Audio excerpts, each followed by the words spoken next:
ನಿಮ್ಗೆ ಗೊತ್ತಾ, ಭಾರತದ ಒಂದು ವಿಶ್ವವಿದ್ಯಾಲಯಕ್ಕೆ ಬೆಂಕಿ ಬಿದ್ದಾಗ ಅದು ನಂದಲು ಬರೋಬ್ಬರಿ 3 ತಿಂಗಳು ಬೇಕಾಯಿತು. ಇದು ಕಾಲ್ಪನಿಕ ಕಥೆಯಲ್ಲ, ಇದು ಭಾರತದ ಹೆಮ್ಮೆಯ ಪ್ರತೀಕವಾಗಿದ್ದ ನಳಂದಾ ವಿಶ್ವವಿದ್ಯಾಲಯದ ದುರಂತದ ನೈಜ ಇತಿಹಾಸ.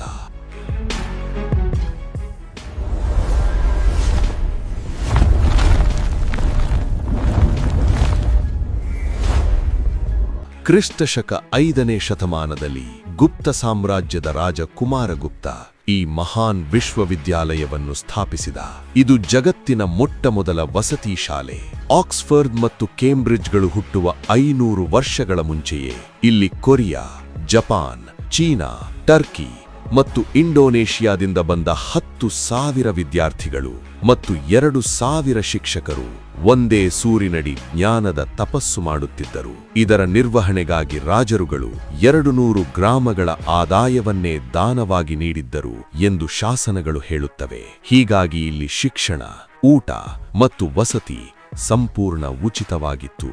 ಈ ವಿಶ್ವವಿದ್ಯಾಲಯದ ಶಿಕ್ಷಣದ ಗುಣಮಟ್ಟ ಎಷ್ಟಿತ್ತು ಅನ್ನೋದಕ್ಕೆ ಚೀನಾದ ಪ್ರಸಿದ್ಧ ಯಾತ್ರಿಕ ಹ್ಯುಯೆನ್ ತ್ಸಾಂಗ್ ಅವರೇ ಸಾಕ್ಷಿ. 7ನೇ ಶತಮಾನದಲ್ಲಿ ಇಲ್ಲಿಗೆ ಬಂದ ಹ್ಯುಯೆನ್ ತ್ಸಾಂಗ್ ತಮ್ಮ ಪ್ರವಾಸ ಕಥನದಲ್ಲಿ ಹೀಗೆ ಬರೆಯುತ್ತಾರೆ: ನಳಂದಾದೊಳಗೆ ಪ್ರವೇಶ ಪಡೆಯುವುದು ಅತ್ಯಂತ ಕಠಿಣವಾಗಿತ್ತು. ಅಲ್ಲಿನ ವಿಶ್ವವಿದ್ಯಾಲಯದ ಮುಖ್ಯ ದ್ವಾರ ಕಾಯುವ ದ್ವಾರಪಾಲಕರೇ ಬರುವ ವಿದ್ಯಾರ್ಥಿಗಳಿಗೆ ಕಠಿಣವಾದ ಪರೀಕ್ಷೆ ನಡೆಸುತ್ತಿದ್ದರು. ವೇದ, ತರ್ಕಶಾಸ್ತ್ರ ಮತ್ತು ಸಂಸ್ಕೃತದ ಪ್ರಶ್ನೆಗಳಿಗೆ ಉತ್ತರಿಸಲಾಗದೆ 10ರಲ್ಲಿ 7ರಿಂದ 8 ವಿದ್ಯಾರ್ಥಿಗಳು ಗೇಟಿಂದಲೇ ವಾಪಸ್ ಹೋಗುತ್ತಿದ್ದರು. ಅಂದರೆ ಇಲ್ಲಿನ ದ್ವಾರಪಾಲಕರು ಕೂಡ ಅಂದಿನ ಸಾಮಾನ್ಯ ಪಂಡಿತರಿಗಿಂತ ಹೆಚ್ಚು ಜ್ಞಾನಿಗಳಾಗಿದ್ದರು.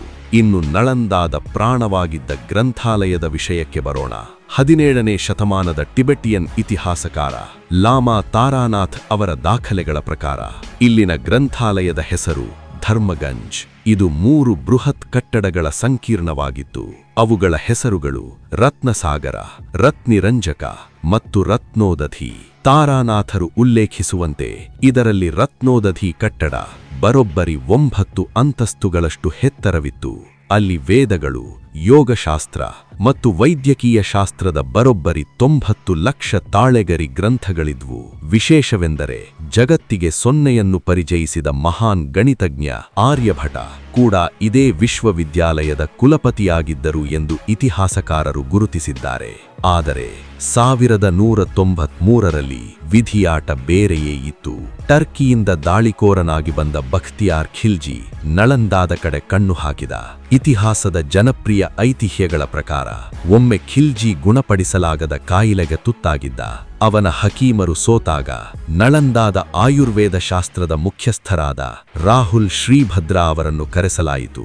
ನಾನು ಹಿಂದೂಗಳ ಔಷಧ ಮುಟ್ಟಲ್ಲ ಎಂದು ಹಠ ಹಿಡಿದ ಖಿಲ್ಜಿಗೆ ಪಂಡಿತರು ಒಂದು ಉಪಾಯ ಮಾಡಿದರು.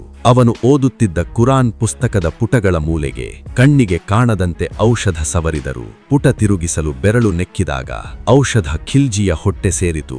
ಅವನು ಗುಣಮುಖನಾದ. ಆದರೆ ಕೃತಜ್ಞತೆ ಹೇಳುವ ಬದಲು ನನ್ನವರಿಗಿಂತ ಇವರು ಹೆಚ್ಚು ಬುದ್ಧಿವಂತರಲ್ಲವೇ ಎಂಬ ಅಸೂಯೆ ಅವನಲ್ಲಿ ಜ್ವಾಲೆಯಾಗಿ ಉರಿಯಿತು.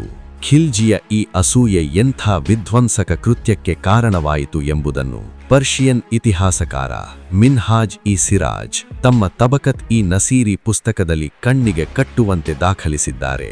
ಮಿನ್ಹಾಜ್ ಬರೆಯುವಂತೆ ಬಖ್ತಿಯಾರ್ ಖಿಲ್ಜಿ ನಳಂದಾವನ್ನು ತಲುಪಿದಾಗ ಅಲ್ಲಿನ ಬೃಹತ್ ಗೋಡೆಗಳನ್ನು ನೋಡಿ ಇದೊಂದು ಕೋಟೆ ಎಂದು ಭಾವಿಸಿದ. ಒಳನುಗ್ಗಿ ನೋಡಿದಾಗ ಸಾವಿರಾರು ಬೌದ್ಧ ಸನ್ಯಾಸಿಗಳಿದ್ದರು. ಖಿಲ್ಜಿಯ ಆದೇಶದಂತೆ ತಲೆ ಬೋಳಿಸಿಕೊಂಡ ಆ ಸಾವಿರಾರು ಜ್ಞಾನಿಗಳನ್ನು ನಿರ್ದಯವಾಗಿ ಕೊಲ್ಲಲಾಯಿತು. ಅಷ್ಟೇ ಅಲ್ಲ, ಜ್ಞಾನದ ಭಂಡಾರವಾಗಿದ್ದ ಆ 9 ಅಂತಸ್ತಿನ ಲೈಬ್ರರಿಗೆ ಬೆಂಕಿ ಇಡಲಾಯಿತು. ಇತಿಹಾಸಕಾರರ ಪ್ರಕಾರ ಆ 9 ಲಕ್ಷ ಅಮೂಲ್ಯ ಗ್ರಂಥಗಳು ಎಷ್ಟು ಅಗಾಧವಾಗಿದ್ದವು ಎಂದರೆ ಅವು ಪೂರ್ತಿ ಉರಿದು ಬೂದಾಗಲು ಬರೋಬ್ಬರಿ 3 ತಿಂಗಳು ಬೇಕಾಯಿತು. ಆ ದಟ್ಟ ಹೊಗೆ ಬಿಹಾರದ ಆಕಾಶವನ್ನೇ ಕಪ್ಪಗಿಸಿತ್ತು.